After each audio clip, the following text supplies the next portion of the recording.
Hello, I'm Tyler from Aspire Sports. I'm going to be talking about Myles Gaskin here. Some big injury news. We have a player who's dealing with an MCL injury. He's going to be out 3 weeks, so let's hope it's just 3 weeks. If not, here are some options, some waiver wire ads, or if you're listening to this after the waiver wire, check to see if maybe these guys are still available in your leagues. So let's go ahead and get into the first one here. And the first one is going to be Jordan Wilkins. Jordan Wilkins, in my opinion, is he's at the top of the list. You need to get him. You have to at least try. He's your first waiver wire priority. Right now, we have Jonathan Taylor dealing with an injury, ankle issue, right? I don't know if that's real. Quite frankly, he looks like basically Trent Richardson. And if you don't know who Trent Richardson is, he was a running back who came into the league, was going to be really good, and just wasn't. He didn't make anybody miss. He didn't break any tackles, and quite frankly, that's what Jonathan Taylor is right now. There is so much hype around him. Every, ESPN analyst, everybody else were like, "Oh, he's going to be great. He's going to be great. Top 5 for the rest of the season." Hasn't happened. This week, Jordan Wilkins outsnapped him, outtouched him, and looked good doing it as well. He's been a player, honestly, who's been pretty good when he gets the opportunity.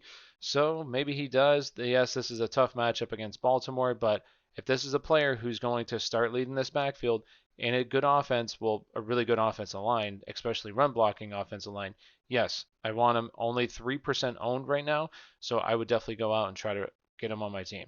First waiver wire ad. This is my favorite of the week.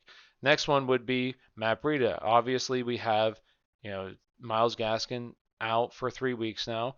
I don't think Jordan Howard takes over this backfield. I think he kind of gets his rollback of like the goal line carrying running back, the goal line back, but I think Matt Breida is going to be like between the 20s, and maybe he just ends up kind of being like the bell cow. I don't think so, but I could be wrong here. So he's going to be somebody who's definitely going to be involved. And me personally, I think this is a decent offense going forward, and they have some decent games against Arizona Chargers next week, who haven't been that great on the ground. So yes, I would go out, try to get Matt Breida. Next person would be Justin Jackson. Kind of talked about him before. Right now, rostered in 57% of leagues now, so it's going up. If he's available, he is 100% go out and try to get him right with Jordan Wilkins. He's a stud. Yes, the week prior wasn't that good, but he was also hurt. He was like on the injury report all week. This previous week, he was good to go, and he put up really good numbers. Over, I think it was like 140 total yards. So 100% try to go out and get Justin Jackson. And next would be Damien Harris. Kind of back on the Patriots train a little bit. They played the New York Jets this week, so it's a beatable defense. Somebody that he's not going to see work in the passing game, just going to see the running game work. But, gets the carries, gets goal line carries. So, yes, he's somebody that I would go out and add. And right now, rostered in 48% of leagues. Next would be JaMycal Hasty. JaMycal Hasty is also up there as top priority ads because now you have Coleman hurt. You have McKinnon has tired legs or whatever that's supposed to mean. I don't know what that means. You have Mostert still on IR. So he's really the only healthy option left. Jeff Wilson on IR as well. So he's going to be kind of the guy going forward. They play Green Bay, who Green Bay is kind of getting beaten up on the ground this year. So me personally, he's at near the top of the list as well. I would definitely try to go at him this week. And they play on Thursday night. So you might have McKinnon. He has tired legs, so does that mean he's going to be effective if the games are shorter? Not that much time off. I have no idea, but JaMycal Hasty, 100% go out and get him.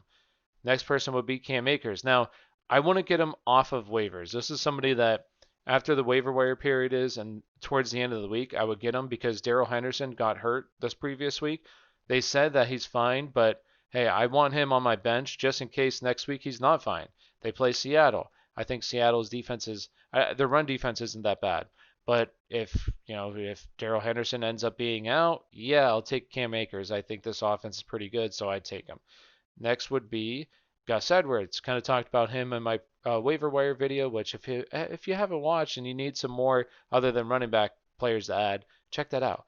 But we have Gus Edwards. We have Mark Ingram definitely out this week. It's a tough matchup, but somebody who's going to see, obviously you can see last week saw 16 carries. He'll probably be that lead back in this offense, get some goal line work as well. I expect him to probably see right around the same amount of touches, so 100% I would try to add him. I would go into the next person. That's going to be Nyheim Hines. Now, I want Jordan Wilkins over Nyheim Hines, But Nyheim Hines definitely, if he's available, he's probably been dropped in some of the leagues, 29% rostered. I would go out and get him as well. It may be Jonathan Taylor misses time. I have no idea right now as recording this, but hurt ankle. We'll see what happens, but go out and try to get him. Next would be J.D. McKissic. And I say J.D. McKissic, especially in like deeper leagues kind of, because he outsnapped Gibson last time they played Dallas. Like everybody thinks, oh, Gibson had a great week. He's the guy now. No, McKissic still outsnapped him. Yes, he didn't have more touches than him, but that just shows that they definitely trust him going forward. So it's a little concerning for me. I would want him on my team just in the odd chance something happens to Gibson. Now he's the lead back, but it could be the same way around. But still, I think that's somebody that they obviously trust and like. He outsnapped him, so yes, he's an ad. And the last person here is going to be DeeJay Dallas. No idea if any of these guys play. Travis Homer played, but I guess really he's the main guy. If I don't, maybe Hyde, if he's back, he probably will take a back seat to Hyde. I have no idea. But I would definitely want to get him in case Chris Carson doesn't play this week. So those are my ads. Be a quick little short video. If you enjoy this content, please like, subscribe. We really appreciate it. And have a wonderful day.